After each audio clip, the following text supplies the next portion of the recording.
I invite you to watch this movie.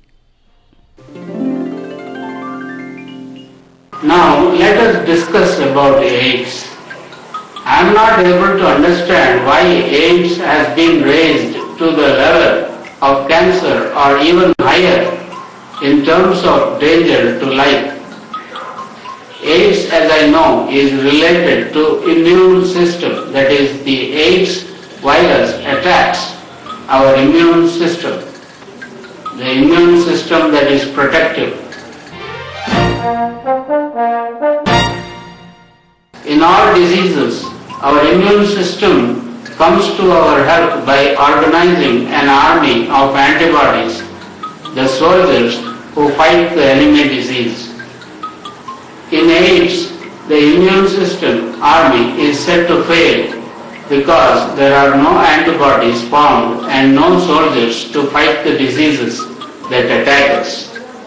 The AIDS virus is not like the virus of influenza or hepatic jaundice or the bird flu virus or the mad cow disease virus or like the pneumonia bacteria or TB bacteria or the cancer cells or the brain fever virus or the malarial parasite, because it does not attack our body and make our systems like the lungs, liver and heart and brain incompetent. It does not attack our blood cells like the red blood cells to produce anemia or the white blood cells which are required to fight infections. The AIDS virus attacks only some special cells that produce the antibodies, the soldiers that fight other diseases. So it is very difficult for the usual medical student or doctors to understand this disease. We learn from our studies that there are agents like the bacteria and viruses that attack our organs to produce disease. And we prescribe antibiotics to fight these diseases, to fight these agents of disease. Look at the name of this disease, described by the French and American scientists in 1981. Acquired immune deficiency syndrome. A long name describing the condition rather than the name of the virus. HIV is human immune deficiency virus and the disease it causes is AIDS.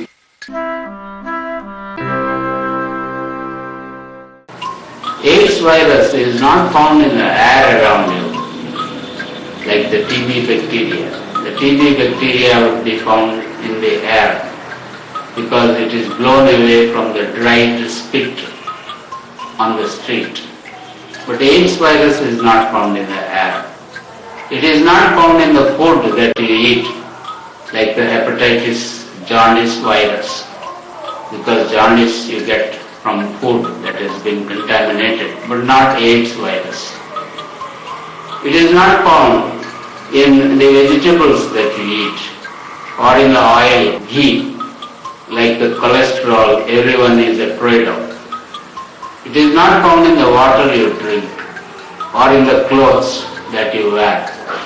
AIDS virus, they say, lies in the body of another person who has HIV virus already.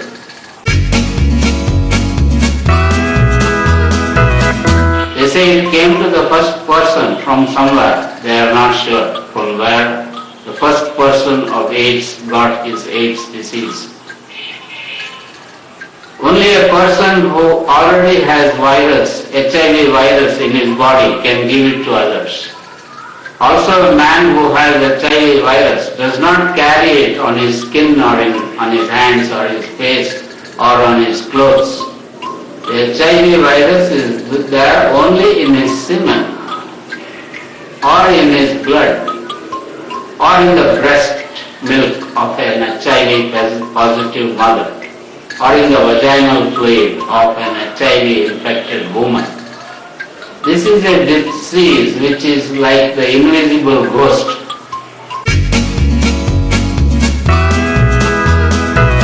Worse than that, it is made out to be a deadly disease, worse than cancer. It is made out to be. It may not be really that bad. Actually, if one gets cancer, he is sure to die in a few years. Many persons who get a heart attack also die unless they get a heart surgery done successfully.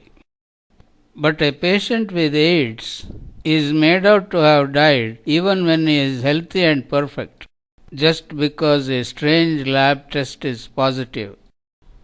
I fail to understand why mosquitoes which prick one person and get malarial parasites into their sting, and they pass on the parasites to another person when they bite him, but the same route does not transmit the HIV virus.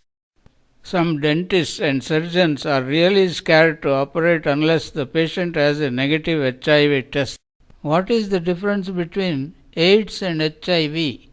HIV is the agent virus and AIDS is the acquired syndrome, the disease that it causes. When a person is HIV positive, it only means that the HIV test is positive. But HIV positive does not mean that the patient has AIDS. The tests to diagnose AIDS are the CD4 cell count and the viral load in blood.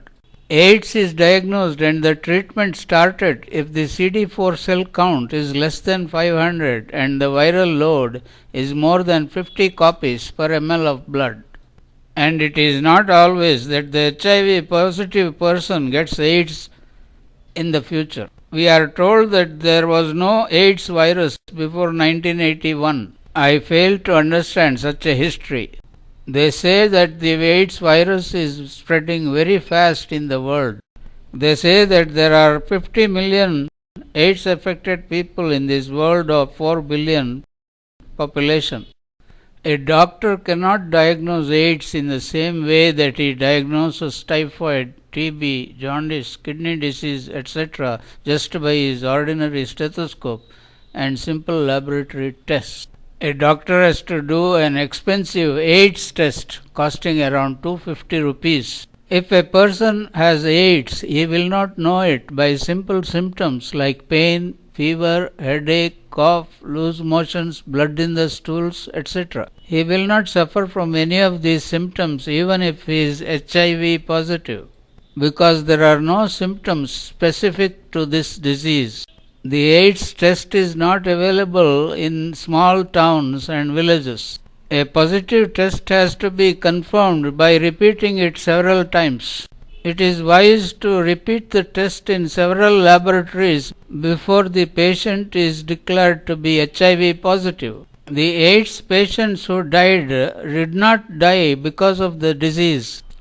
You will be surprised to know that AIDS does not kill a patient directly. The AIDS patients die of diseases that thrive in the presence of AIDS, that is, in the AIDS environment.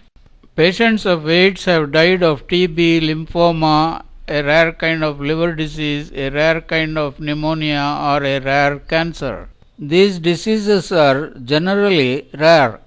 It is explained that the AIDS patient gets these rare diseases because his immune system is not functioning properly. But it is not common to see patients of AIDS suffering from other diseases that depend upon the immune system, such as the common cold, bronchitis, pharyngitis, etc. If the HIV test is positive, then he should get a very expensive test to count the CD4 cells in the blood of the patient.